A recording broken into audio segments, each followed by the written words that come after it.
এই বাংলাদেশের সম্পদ বেচে ক্ষমতায় আসতে হবে, শেখ মুজিবের মেয়ে কখনো সেটা চায় না।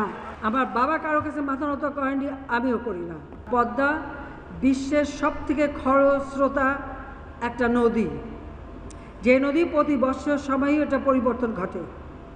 সেদিকে লক্ষ্য রেখেই আমি বললাম যে এটা তো ফিজিবিলিটি স্টাডি করতে সময় লাগবে, তারপর ওটা আগে করে দেন আর এটা ফিজিবিলিটি স্টাডি করেন।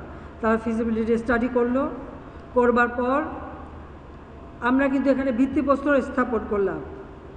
সেটাও 2001 সালের জুলাই মাসে আমরা এখানে ভিত্তিপ্রস্তর স্থাপন করলাম এবং এটা ডিজাইন করা প্রায় আমরা শুরু করলাম।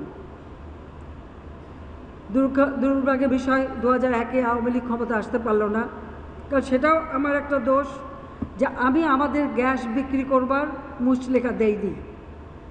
কারণ আমার সময় আন্তর্জাতিক টেন্ডার দিয়ে গ্যাস ব্লক বিভিন্ন আমেরিকান কোম্পানিকে দেওয়া হয়েছিল এবং গ্যাস তারা উত্তোলন করছিল। তো সেই গ্যাস উত্তোলন করে তারা বিক্রি করবে ভারতের কাছে। আমি সেখানে বাদ সাধলাম যে এই গ্যাস আমার দেশের মানুষের চাহিদা পূরণ করবে, আমার 50 বছরের উদ্বৃত্ত থাকবে, রিজার্ভ থাকবে, তারপর আমি গ্যাস বিক্রি করব। স্বাভাবিক, বড় বড় দেশের এ ধরনের দাবি না মানলে যেটা হয়, আমার ভাগ্যেও তাই হলো।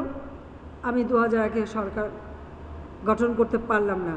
ভোট আমরা পেয়েছিলাম বেশি, সিট পেলাম না, সরকার গঠন করতে পারলাম না। তাতে আমার কোনো আফসোস ছিল না। কেন আফসোস ছিল না?